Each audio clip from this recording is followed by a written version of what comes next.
Welcome to Telangana State Board of Intermediate Education Digital Classes for Vocational Courses.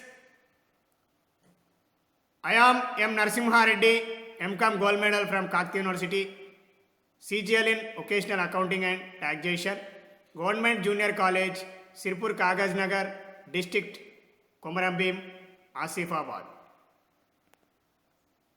Learning objectives. First one is meaning and definition of auditing. Second one is importance of auditing. Third one is advantages of auditing. Fourth one is difference between auditing and accountancy. అభ్యసనం చేయవలసిన విషయాలు. ఒకటవది auditing యొక్క అర్థం మరియు నిర్వచనములు. రెండవది auditing యొక్క ఆవశ్యకత. మూడవది ఆడిటింగ్ యొక్క ప్రయోజనాలు మరియు పరిమితులు. నాలుగవది ఆడిటింగ్కు మరియు అకౌంటెన్సీకి మధ్య వ్యత్యాసాలు. అదేవిధంగా గత పార్ట్ ఏ డిజిటల్ క్లాస్ నందు మనం ఆడిటింగ్ యొక్క పదానికి అర్థాన్ని మరియు ఆడిటింగ్ యొక్క పదం ఆవిర్భావం పుట్టుక గురించి తెలుసుకొని ఉన్నాం. అదేవిధంగా ఈ పార్ట్ బి డిజిటల్ క్లాస్ నందు మనం ఆడిటింగ్ అనేటువంటి పదానికి ఆడిట్కు వివిధ వ్యక్తులు ఇచ్చినటువంటి నిర్వచనాలను మరియు ఆ నిర్వచనంలో దాగి ఉన్నటువంటి అంశంలను మనము ఈరోజు ఈ పార్ట్ బి డిజిటల్ క్లాస్ నందు మనం తెలుసుకోబోతున్నాం. Auditing two unit 1 introduction of auditing part B digital class. Auditing two unit 1 auditing పరిచయం part B digital class. Unit 1 auditing పరిచయం పార్ట్ బి డిజిటల్ క్లాస్. విద్యార్థులు, గత పార్ట్ ఏ డిజిటల్ క్లాస్ నందు audit అనేటువంటి పద ఆవిర్భావం గురించి, అదేవిధంగా ఆడిట్ అనేటువంటి పదం యొక్క అర్థాన్ని, అదేవిధంగా ఆడిటర్ అనగా ఎవరు అనే అటువంటి విషయాన్ని మనం తెలుసుకోవడం అనేది జరిగింది. అదేవిధంగా మరోసారి ఆడిట్ అనేటువంటి పదం అనేది ఆంగ్ల భాషా పదం. ఆ ఆంగ్ల భాషా పదం అనేది అడైర్ అనేటువంటి లాటిన్ భాషా పదం నుండి ఉద్భవించడం అనేది జరిగింది. ఆ లాటిన్ భాషా పదమైనటువంటి అడైర్ అనేటువంటి పదానికి అర్థం వినడం అని. అదేవిధంగా పూర్వకాలంలో ఇంత శాస్త్ర సాంకేతిక పరిజ్ఞానం అమలులో లేని సమయంలో, పూర్వకాలంలో ఖాతా పుస్తకాలలో రాయబడినటువంటి పద్దులు ఏవైతే ఉన్నాయో ఆ పద్దులను పరిశీలించుట కోసం, తనిఖీ చేయుట కోసం సంస్థల యొక్క యజమానులు లేదా ప్రభుత్వాలు పద్దులను తనిఖీ చేయటం కోసం ఒక ప్రత్యేకమైనటువంటి వ్యక్తిని నియమించేవారు. ఆ వ్యక్తి పద్దు పుస్తకాలను రాసినటువంటి వ్యక్తిని పిలిపించి ఆ పద్దులను చదివి వినిపించగా, విని ఆ పద్దుల మీద తన అభిప్రాయాన్ని చెప్పేటువంటి వ్యక్తిని ఆడిటర్గా చెప్పడం అనేది జరిగింది. ఇక శాస్త్ర సాంకేతిక ఉత్పత్తి, అదేవిధంగా అన్ని రంగాల్లో వచ్చినటువంటి మార్పులకు అనుగుణంగా ఆడిటింగ్ అనేటువంటి ఇది చాలా కాలక్రమేణా చాలా విస్తృతమైనదిగా మారడం అనేది జరిగింది. కావున ఆడిటింగ్ అనేది ప్రస్తుతం చాలా ఆవశ్యకమైనటువంటి సబ్జెక్ట్. అదేవిధంగా విస్తృతమైనటువంటి పరిధి కలిగి ఉన్నటువంటి సబ్జెక్టుగా మార్పు చెందడం అనేది జరిగింది. వ్యాపారాది సంస్థలు, సొంత వ్యాపార సంస్థలే కావచ్చు, భాగస్వామ్య సంస్థలే కావచ్చు, కంపెనీ తరహా వ్యాపార సంస్థలే కావచ్చు, స్వచ్ఛంద సంస్థలే కావచ్చు, వ్యాపారేతర సంస్థలే కావచ్చు, అదేవిధంగా అనేక రకాల సంస్థలకు ప్రస్తుత రోజుల్లో ఆడిటింగ్, ఖాతా పుస్తకాల తనిఖీ చేయడం అనేది ఎంతో ఆవశ్యకంగా మారడం అనేది జరిగింది. అదేవిధంగా ఆడిటింగ్ అనేటువంటి పదానికి మనకు కొంతమంది ఇచ్చినటువంటి నిర్వచనాలను కనుక పరిశీలించినట్టయితే మనం ఆడిటింగ్ అనేటువంటి పదాన్ని త్వరితగతిన అర్థం చేసుకున్నటకు అవకాశం కలదు. కావున ఇక మాంట్గోమెరీ అనేటువంటి గణక శాస్త్రజ్ఞుడు లేదా వ్యక్తి ఇచ్చినటువంటి నిర్వచనాన్ని మనం ముందుగా పరిశీలించినట్టయితే, ఆడిటింగ్ అంటే ఆర్థిక వ్యవహారాలకు సంబంధించిన వాస్తవాలను వాటి ఫలితాలను కనుక్కొని లేదా సరిచూసి నివేదించడానికి వ్యాపారాది సంస్థల పుస్తకాలను రికార్డులను క్రమ పద్ధతి ప్రకారం చేసే పరిశీలన మాంట్గోమెరీ ప్రకారం. అంటే మాంట్గోమెరీ ఇచ్చినటువంటి ఆడిట్ అనేటువంటి పదానికి డెఫినేషన్ ఇవ్వడం అనేది జరిగింది, నిర్వచించడం అనేది జరిగింది. ఆ నిర్వచనాన్ని కనుక మనము క్షుణ్ణంగా పరిశీలించినట్టయితే, ఆడిట్ అంటే ఆర్థిక వ్యవహారాలకు సంబంధించిన వాస్తవాలను, అంటే వ్యాపార సంస్థలో జరిగినటువంటి ఆర్థిక వ్యవహారాలకు సంబంధించినటువంటి వాస్తవాలను, నిజమైనటువంటి విషయాలను పరిశీలన చేసేటువంటి కార్యక్రమం. ఆర్థిక వ్యవహారాలు అంటే ఒక వ్యాపారంలో జరిగినటువంటి ఒక వ్యవహారం యొక్క విలువను ఆర్థిక రూపంలో, అంటే ధన రూపంలో, మానిటరీ టర్మ్స్లో కొలవడానికి అవకాశం ఉన్నటువంటి వ్యవహారాన్ని మాత్రమే మనం ఆర్థిక వ్యవహారం అంటాం. ఆ వ్యవహారంలో గనక ఆర్థిక పరమైనటువంటి విలువ లేనప్పుడు అట్టి వ్యవహారాన్ని మనము వ్యాపారపు వ్యవహారంగా, ఆర్థిక వ్యవహారంగా భావించం. దాన్ని ఆర్థికేతర వ్యవహారంగా భావిస్తాం. అందుచేత ఆర్థికేతర వ్యాపారాలు ఏవైతే ఉన్నాయో ఆర్థికేతర వ్యాపారాలకు విలువ లేదు, కావున వాటిని మనం ఖాతా పుస్తకాల్లో నమోదు చేసేటకు అవకాశం లేదు. అందుచేత ఆర్థిక పరమైనటువంటి వ్యవహారాలు ఏవైతే ఉన్నాయో వాటికి సంబంధించినటువంటి వాస్తవమైనటువంటి విషయాలను, వాటి ఫలితాలను కనుక్కొని, అంటే వాస్తవంగా వ్యాపారంలో జరిగినటువంటి ఆర్థిక వ్యవహారాలు వ్యాపారాది ఖాతా పుస్తకాలలో అన్ని పుస్తకాలలో సరిగా నమోదు చేయబడ్డది లేనిది పరీక్షించవలసినటువంటి అవసరం అనేది ఉంటుంది. అదేవిధంగా సరిచూసి నివేదించడానికి వ్యాపారాది సంస్థల పుస్తకాలను, రికార్డులను క్రమపద్ధతి ప్రకారం చేసేటువంటి పరిశీలన. అంటే వ్యాపారంలో జరిగినటువంటి ఆర్థిక వ్యవహారాలకు సంబంధించినటువంటి పత్రరహిత సాక్ష్యం ఏదైతే ఉందో, ఓచర్లను కనుక ఏవైతే ఉన్నాయో ఆ ఓచర్లతో మనము వ్యాపారంలో జరిగినటువంటి వ్యవహారాన్ని సరిపోల్చి చూసి మనము నివేదించడానికి, అంటే నివేదికను సమర్పించడానికి, నిర్ధారించడానికి మనం ఆడిటర్ నిర్ణయం తీసుకొనవలసి ఉంటుంది. అంటే వ్యాపారాది సంస్థల పుస్తకాలను మరియు రికార్డులను, అంటే అది వ్యాపారాది సంస్థల పుస్తకాలు అంటే చిట్టానే కావచ్చు, ఆవర్జానే కావచ్చు, లాభ నష్టాల ఖాతే కావచ్చు, వర్తకపు ఖాతే కావచ్చు, లేదా మరే ఇతర ఆర్థిక నివేదికలు కావచ్చు, ఆస్తి అప్పుల పట్టికనే కావచ్చు, లేదా నగదు చిట్టానే కావచ్చు, అమ్మకాల చిట్టానే కావచ్చు, కొనుగోలు చిట్టానే కావచ్చు, లేదా అమ్మకాల వాపసుల చిట్టానే కావచ్చు, లేదా కొనుగోలు వాపసుల చిట్టానే కావచ్చు. అంటే వ్యాపారాది ఖాతా పుస్తకాలలో, అంటే ఒక నియమిత కాలం, ఒక సంవత్సర కాలంలో జరిగినటువంటి ఆర్థిక వ్యవహారాలకు సంబంధించినటువంటి వ్యవహారాలను వ్యాపారాది ఖాతా పుస్తకాలలో నమోదు చేసినట్టయితే, నమోదు చేయబడ్డటువంటి ఆర్థిక వ్యవహారాలకు సంబంధించినటువంటి విషయాలను పత్రరహిత సాక్ష్యంతో సరిగా తనిఖీ చేసి సరిగా రికార్డ్ అయినది లేనిది ఒక క్రమ పద్ధతి ప్రకారం చేసేటువంటి పరిశీలన, పరీక్షనే మనము ఆడిటింగ్గా చెప్పడం అనేది జరిగింది. అది మాంట్గోమెరీ ప్రకారం. మరోసారి, ఆడిట్ అంటే ఆర్థిక వ్యవహారాలకు సంబంధించిన వాస్తవాలను, వాటి ఫలితాలను కనుక్కొని లేదా సరిచూసి నివేదించడానికి వ్యాపారాది సంస్థల పుస్తకాలను, రికార్డులను క్రమపద్ధతి ప్రకారం చేసేటువంటి పరిశీలనే అని మాంట్గోమెరీ చెప్పడం అనేది జరిగింది.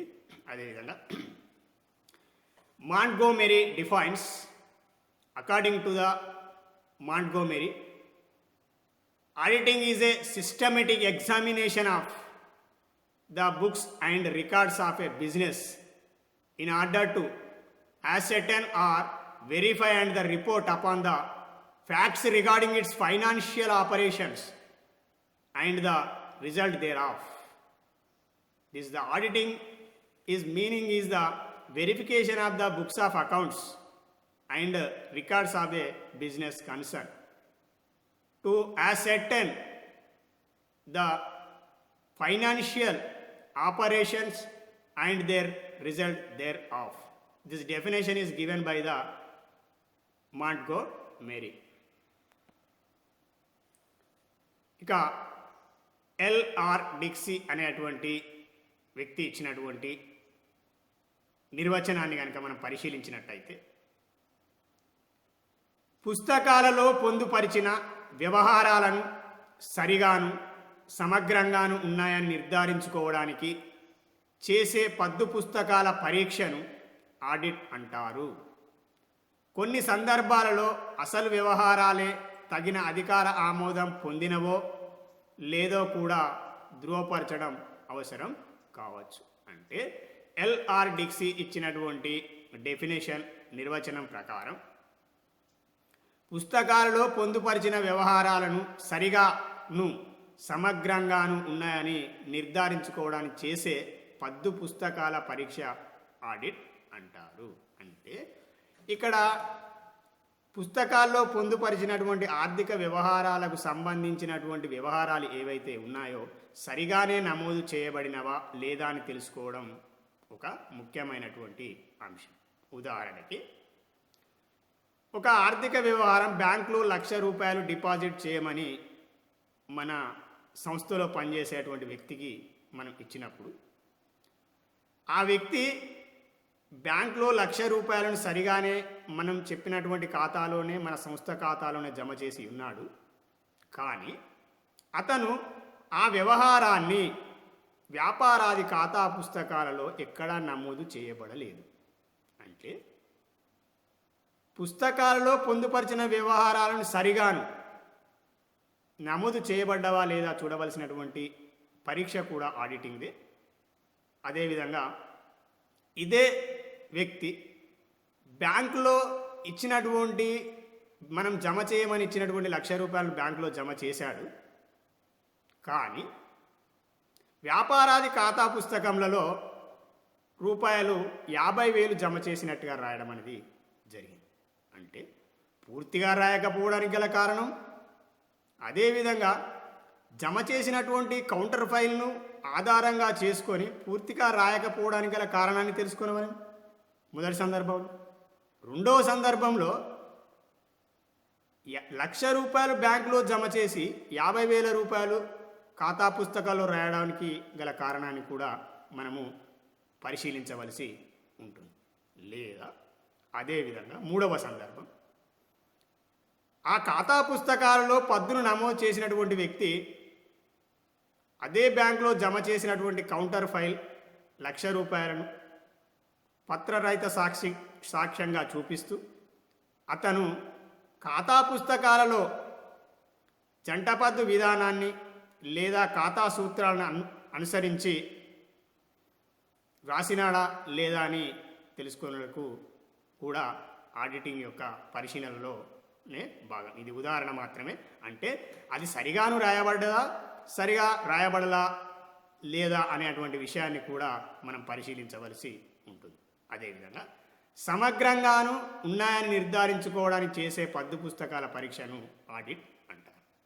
ఈ సమగ్రంగా అంటే సంపూర్ణంగా, అంటే వ్యాపారంలో జరిగినటువంటి ప్రతి వ్యాపార వ్యవహారం కూడా వ్యాపారాది ఖాతా పుస్తకాలలో నమోదు అయినవా లేవా అని తెలుసుకొనవలసినటువంటి అవసరం కూడా మనకు ఆడిటింగ్లో భాగంగా ఉండడం అనేది జరుగుతుంది. అంటే సమగ్రంగా సంపూర్ణంగా అంటే ఉదాహరణకి ఒక వ్యాపార సంస్థలో 1,00,000 ట్రాన్సాక్షన్స్ జరిగాయి అనుకుందాం. 1,00,000 ట్రాన్సాక్షన్స్ ఒక సంవత్సర కాలంలో జరిగినట్లయితే, ఆ జరిగినటువంటి సమగ్రమైనటువంటి 1,00,000 ట్రాన్సాక్షన్లను, సంపూర్ణమైనటువంటి 1,00,000 ట్రాన్సాక్షన్లను ఖాతా పుస్తకాలను నమోదు చేశారా లేదా ఏ 100-200 ట్రాన్సాక్షన్స్ వ్యవహారాలను విడిచిపెట్టారా, అది కూడా మనం పరిశీలించవలసి ఉంటుంది. అంటే వ్యాపారంలో జరిగినటువంటి ప్రతి వ్యాపార వ్యవహారాన్ని లేదా ఆర్థిక వ్యవహారాన్ని, ఆ వ్యవహారం ఆర్థిక వ్యవహారమా కాదా, లేదా ఆ ఆర్థిక వ్యవహారము వ్యాపార సంస్థతో సంబంధం ఉందా లేదా, ఒకవేళ ఉండనటువంటి వ్యాపారంతో సంబంధం లేని వ్యవహారాన్ని వ్యాపారాది ఖాతా పుస్తకాలలో నమోదు చేయడానికి గల కారణాన్ని, ఒకవేళ వ్యాపారంతో సంబంధం లేనటువంటి ఆర్థిక వ్యవహారాన్ని వ్యాపార ఖాతా పుస్తకంలో నమోదు చేయడానికి గల కారణాన్ని కూడా మనం పరిశీలించవలసి ఉంటుంది. అంటే ఆ వ్యవహారం అనేది వ్యాపార సంస్థకు సంబంధించినదా లేదా అనేటువంటి విషయాన్ని కూడా మనము పరిశీలించేటువంటి కార్యక్రమంలో భాగమే ఆడిటింగ్ అని చెప్పడం అనేది జరుగుతుంది. అంటే పుస్తకాలలో పొందుపరిచిన వ్యవహారాలు సరిగాను, సంపూర్ణంగాను, సమగ్రంగాను అన్నీ కూడా ఉన్నాయని నిర్ధారించుకోవడానికి, నమోదు చేయబడ్డాయని నిర్ధారించుకోవడానికి చేసేటువంటి పద్దు పుస్తకాల పరీక్షలు. పద్దు అంటే అది చిట్టానే కావచ్చు, ఆవర్జానే కావచ్చు, ఆవర్జా ఖాతాలే కావచ్చు, ఆవర్జా పుస్తకంలోని ఖాతాలే కావచ్చు, లేదా వర్తకపు ఖాతే కావచ్చు, లేదా బ్యాంక్ ఫైనాన్షియల్ స్టేట్మెంట్సే కావచ్చు, లేదా లాభ నష్టాల ఖాతానే కావచ్చు, లేదా ఆస్తి అప్పుల పట్టికనే కావచ్చు, లేదా ఆస్తి అప్పుల పట్టికలోని కొన్ని అంశాలే కావచ్చు. ఏదైనప్పటికీ మనము వ్యాపారాది సంస్థలలో జరిగినటువంటి వ్యాపారాది ఆర్థిక వ్యవహారాలు వ్యాపారాది ఖాతా పుస్తకాలలో సరిగా నమోదైనది లేనిది అనేటువంటి విషయాన్ని పత్రరహిత సాక్ష్యంతో ఆధారంతో తనిఖీ చేసేటువంటి విధానాన్నే మనము ఆడిటింగ్గా చెప్పడం అనేది జరుగుతుంది. అది ఎల్ఆర్ డిక్సీ ప్రకారం. అదేవిధంగా Lawrence R Dicksee defines auditing is an examination of accounting records undertaken with a view to establishing whether they correctly and completely reflect the transaction to which they relate. In some instance, it may be necessary to ascertain whether the transaction themselves are supported by authority. ఇక మరో definition విషయానికి వచ్చినట్టయితే JR బాట్లీ bye ఇచ్చినటువంటి నిర్వచనాన్ని మనం పరిశీలించినట్టయితే auditing అనగా పుస్తకాలను వాటిలో పద్దులను రాయటకు ఉపయోగించిన పత్రాలను ఓచర్లను ఒక నిర్ణీత కాలానికి లాభనష్టాల ఖాతా చూపించిన ఫలితాలను అదే కాలానికి సరి అయిన ఆర్థిక పరిస్థితిని ప్రకటించే ఆస్తి అప్పుల పట్టి సరిగా బాధ్యులైన వారి చేత తయారు చేయబడినది లేనిది తెలుసుకుంటాం. ఇక విషయాన్ని వచ్చినట్టయితే బాట్లీ బాయ్ గారు ఇచ్చినటువంటి డెఫినేషన్ కనుక మనం పరిశీలించినట్టయితే ఆడిటింగ్ అనగా పుస్తకాలను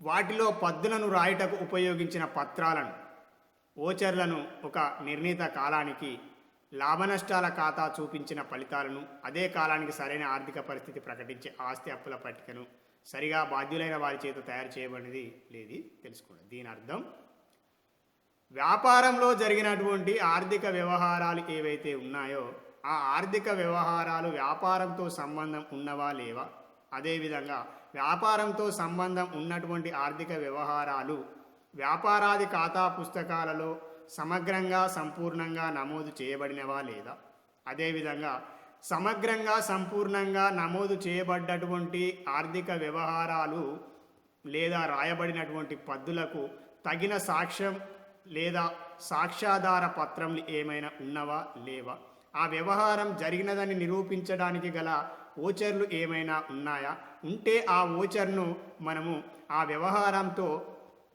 ఆ పద్దుతో సరిపోల్చి చూడవలసినటువంటి అవసరం అనేది ఉంటుంది. ఇక్కడ ఓచర్ అనేటువంటి పదానికి అర్థం పత్రరహిత సాక్ష్యం. అంటే వ్యాపారంలో జరిగినటువంటి వ్యవహారాలు ఏవైతే ఉన్నాయో ఆ వ్యవహారము లేదా ఆ సంఘటన వ్యాపారంలో జరిగింది అని నిరూపించడానికి మనము చూపించేటువంటి సాక్ష్యం యొక్క పత్రరహితమైనటువంటి సాక్ష్యాన్నే మనం ఓచర్గా చెప్పడం అనేది జరుగుతుంది. అంటే పత్రరహిత సాక్ష్యం, documentary evidence of the transaction. ఇక్కడ ఓచర్ ఒక నిర్ణీత కాలానికి లాభనష్ట ఖాతా చూపించిన ఫలితాలను అదే కాలానికి సరైన ఆర్థిక పరిస్థితిని ప్రకటించే ఆస్తి అప్పుల పట్టి.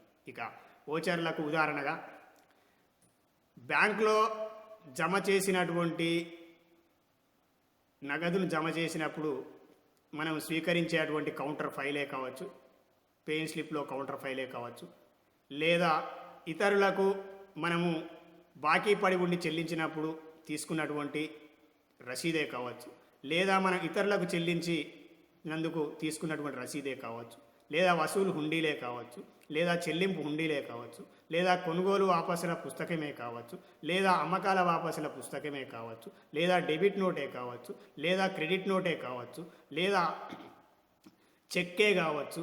అదేవిధంగా మనము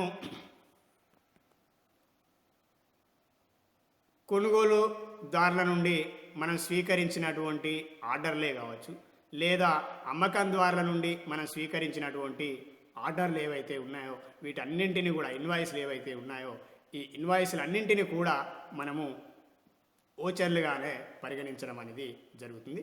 ఆ ఓచర్లో భాగంగా చెల్లించినటువంటి ఎలక్ట్రిసిటీ బిల్లే కావచ్చు, లేదా టెలిఫోన్ బిల్లే కావచ్చు, లేదా ట్రావెలింగ్ ఎక్స్పెన్సెస్, లేదా ట్రాన్స్పోర్ట్ ఎక్స్పెన్సెస్కు మనం కనుక చెల్లించినటువంటి మొత్తాలకు పొందిన రసీదులే కావచ్చు. అదేవిధంగా మరే ఇతర వ్యవహారానికి సంబంధించినటువంటి ఆర్థిక లావాదేవీలకు సంబంధించినటువంటి ఆర్థిక వ్యవహారాలకు సంబంధించినటువంటి ఆ వ్యవహారాలను వ్యాపారాది ఖాతా పుస్తకాల్లో నమోదు చేసినట్టయితే మనము వాటి ద్వారా పొందినటువంటి రసీదులు ఏవైతే ఉన్నాయో, లేదా మనం చెల్లించడం ద్వారా ఇచ్చినటువంటి రసీదులు ఏవైతే ఉన్నాయో మన వసూళ్లకు లేదా చెల్లింపులకు సంబంధించినటువంటి రసీదుని ఓచర్ అంటాం. ఆ ఓచర్ సహాయంతో మనము వ్యాపారంలో వ్యాపారాది ఖాతా పుస్తకాలను తనిఖీ చేయవలసిన అవసరం ఉంటుంది. కాబట్టి అదేవిధంగా ఒక నిర్ణీత కాలం అంటే ప్రతి వ్యాపార సంస్థ కూడా లాభాన్ని ఆర్జించాలనేటువంటి ఉద్దేశంతో వ్యాపారాలను నిర్వహించడం అనేది జరుగుతుంది. ఆ లాభాన్ని లేదా నష్టాన్ని అదేవిధంగా ఆ వ్యాపార సంస్థ ఒక నియమిత కాలం అంటే సాధారణంగా సంవత్సర కాలంలో ఆర్జించినటువంటి లాభ నష్టాలను, అదేవిధంగా సంస్థ యొక్క ఆర్థిక స్థితిగతులు, ఆస్తులు ఎన్ని, అప్పులెన్ని అనేటువంటి విషయాన్ని తెలుసుకోవడం కోసం ఆస్తి అప్పుల పట్టికను తయారు చేయడం అనేది జరుగుతుంది. అదేవిధంగా నికర లాభాన్ని మరియు నికర నష్టాన్ని తెలుసుకోవడం కోసం గాను వ్యాపారాది సంస్థలు తప్పనిసరిగా లాభ నష్టాల ఖాతాను తయారు చేయడం అనేది జరుగుతుంది. అదేవిధంగా లాభదాయకత పెరుగుటకు కారణం, లాభదాయకత తగ్గుటకు కారణం, ఆస్తులు పెరుగుటకు గల కారణం, అప్పులు తగ్గుటకు గల కారణం, లేదా అప్పులు పెరుగుటకు గల కారణం, ఆస్తులు తగ్గుటకు గల కారణం, లాభదాయకత తగ్గుదలకు గల కారణం మరి కొన్ని ముఖ్యమైనటువంటి విషయాలను గత సంవత్సరం యొక్క నివేదికలను ఆధారంగా చేసుకొని మనం పరిశీలించుకున్నటకు ఎంతో ఉపయోగంగా ఉంటుంది.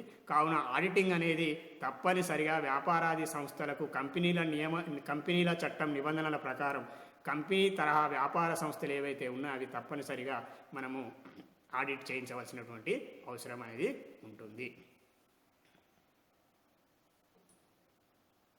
According to the Bartley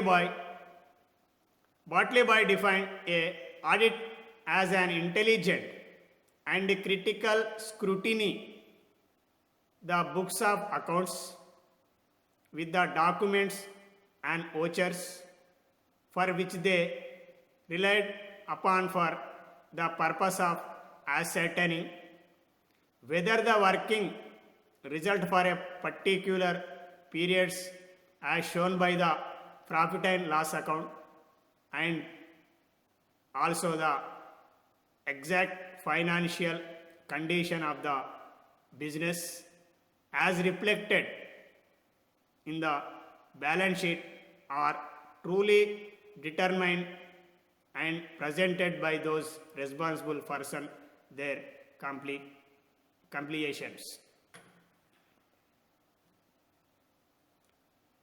A close analysis of the above definitions bring out the clearly the following essentials of auditing. పై నిర్వచనాలను పరిశీలించగా ఈ క్రింది విషయాలు అర్థమగును. ఏ, it is scientific through systematic examination of books and financial and legal records of the organization. Auditing అనగా తెలివిగాను శాస్త్రీయంగాను విమర్శనాత్మక దృష్టితోనూ చేసేటువంటి ఖాతా పుస్తకాల పరీక్ష అనగా శాస్త్రీయంగా తెలివితేటలతోటి విమర్శనాత్మకంగా చేయడం అనేది జరుగుతుంది. శాస్త్రీయంగా అంటే శాస్త్రపరంగా, శాస్త్ర పరిజ్ఞాన పరంగా. ఉదాహరణకి మనం భౌతిక శాస్త్రాన్ని కనుక తీసుకున్నట్టయితే న్యూటన్ 3వ నిబంధన ప్రకారం చర్యకు ప్రతిచర్య. ఒక బంతిని ఒక గోడకు ఎంత వేగంతో విసురుతామో అంతే వేగంతో ఆ బంతి వెనుకకొస్తుందనేది నిజం. అది న్యూటన్ 3వ సూత్రం ప్రకారం. అదేవిధంగా భూమికి గురుత్వాకర్షణ శక్తి ఉంది అని నిరూపించడానికి ఏదైనా వస్తువును మనము ఆకాశంలోకి విసిరినట్టయితే అది తిరిగి కింద పడుతుంది. కాబట్టి భూమికి ఆకర్షణ శక్తి ఉందని నిరూపించడానికి అవకాశం ఉంది. అదేవిధంగా రసాయన శాస్త్రంలో అయిన ఎడల 2 పాళ్ళ హైడ్రోజన్ 1 పాల్ ఆక్సిజన్ జత చేసినట్టయితే కలిపినట్టయితే నీరు ఏర్పడుతుంది అనేది మనం రసాయన శాస్త్రం ల్యాబ్లో నిరూపించడానికి అవకాశం. ఇవన్నీ కూడా శాస్త్రీయమైనటువంటి సాంకేతిక పరిజ్ఞానంతో మనం నిరూపించడానికి ఒక ప్రయోగశాలలో నిరూపించడానికి అవకాశం ఉంది. అదేవిధంగా మన ఆడిటింగ్ విషయంలో అకౌంటింగ్లో అనుసరించేటువంటి జంటపద్దు విధానాన్ని గనక అనుసరించి వ్యాపారాది ఖాతా పుస్తకాలలో కనుక పద్దులను నమోదు చేసినట్టయితే ఆ నమోదు చేయబడ్డ పద్దులు సరిగా నమోదు చేయబడ్డవి లేనిది తెలుసుకొనుట కోసం గాను మనం అంకణాన్ని తయారు చేయడం అనేది జరుగుతుంది. ఆ అంకణా ద్వారా మనం జంటపద్దు విధానాన్ని అనుసరించి వ్యాపారాది ఖాతా పుస్తకాలలో వ్యాపారంలో జరిగినటువంటి వ్యవహారాలను ఇంకా నమోదు చేసినట్టయితే ఆ అట్టి వ్యవహారాలు అంకణ సమానత కనుక జరిగినట్టయితే ఆ వ్యాపార వ్యవహారాలు సరిగా నమోదైనని నిరూపించడానికి మనం శాస్త్రీయంగా నిరూపించడానికి అవకాశం ఉంది. అదేవిధంగా విమర్శనాత్మకంగా దృష్టితో చేసేటువంటి ఖాతా పుస్తకాల పరీక్ష. ఉదాహరణకి ఒక బుక్ కీపర్ 1+1 = 4 అని రాయడం అనేది జరిగింది ఖాతా పుస్తకాలు. మరి ఆడిటర్ ఏం చేయవలను? ఆ విమర్శనాత్మక దృష్టితోటి 1+1 4 ఎట్లయితుంది? కాదు కదా, అది 2 కదా. దీన్ని ఏ ఉద్దేశంతో రాశావు, ఎందుకు రాశావు, దీనికి సంబంధించినటువంటి సాక్ష్యం ఏముంది అనేటువంటి పత్రరహిత సాక్ష్యం ఆధారంగా విమర్శనాత్మక దృష్టితో చేసేటువంటి ఖాతా పుస్తకాల పరీక్షనే మనము ఆడిటింగ్గా చెప్పడం అనేది జరుగుతుంది. The purpose of this examination is to ascertain how far they present a true and correct a view of the state of affairs of particular concern. సంస్థకు సంబంధించిన అన్ని వ్యవహారాలను ఫలితాలు, పత్రాలు, ఓచర్లు మొదలైన వాటి ఆధారంగా పరిశీలించవలసి ఉంటుంది. ఇంతకుముందు నేను చెప్పిన విధంగా పత్రరహిత సాక్ష్యం అంటే పత్రాలంటే ప్రామిసరీ నోటే కావచ్చు, నెగోషియబుల్ ఇన్స్ట్రుమెంట్ యాక్ట్స్ ఏవైనా కావచ్చు, అది చెక్కే కావచ్చు, లేదంటే బ్యాంకులో జమ చేసినటువంటి కౌంటర్ ఫైలే కావచ్చు, విత్డ్రాస్ ఫామే కావచ్చు, లేదా మనకు వసూలు హుండీలే కావచ్చు, లేదా చెల్లింపు హుండీలే కావచ్చు, లేదంటే మనము నగదు చెల్లించినప్పుడు తీసుకున్నటువంటి రసీదే కావచ్చు, లేదా నగదు స్వీకరించినప్పుడు ఇచ్చినటువంటి రసీదే కావచ్చు, మొదలగు వాటి అన్నింటినీ కూడా మనము పత్రాలు లేదా పత్రరహిత సాక్ష్యాలు ఓచర్లుగా పరిశీలించడం అనేది జరుగుతుంది. వాటిని ఆధారంగా చేసుకొని మనం క్షుణ్ణంగా వ్యవహారాలన్నింటినీ పరిశీలించవలసి ఉంటుంది. The accounts have to be prepared by other and not by the auditor. ఖాతా పుస్తకాలను మనకు ఒక ఖాతా పుస్తకాలు అకౌంట్ చేసి తయారు చేయించవలను. ఆడిట్ను అర్హత కలిగిన బయటి వ్యక్తి లేదా వ్యక్తుల సముదాయం చేత చేయించవలను. అంటే ఇక్కడ అకౌంటెంట్ ఎవరైతే ఉన్నారో అకౌంటెంట్ సంస్థ యొక్క ఉద్యోగి, సంస్థ నుండి జీతాన్ని లేదా ప్రతిఫలాన్ని, జీతం అనేటువంటి ప్రతిఫలాన్ని తీసుకునే సంస్థలో పనిచేసేటువంటి ఉద్యోగి కాగా, ఆడిటర్ ఒక స్వతంత్రమైనటువంటి బయటి వ్యక్తి. అతను సంస్థలో పనిచేసేటువంటి ఉద్యోగి కాదు, అతని ప్రత్యేకమైనటువంటి ప్రతిఫలాన్ని పొందుచు మనకు ఖాతా పుస్తకాలను ఆడిట్ చేసేటువంటి వ్యక్తి. The auditor must satisfy himself and honestly report the reliability and authenticity of the financial statements drawn from them. ఆడిట్ను సంస్థ అధికారులు ఇచ్చిన ఆర్థిక నివేదికలు, ఓచర్లు మరియు పత్రాలను సమాచారం వివరణల సాయంతో పరిశీలించవలసి ఉంటుంది. The examination of accounting records may be made throughout the year of periodically.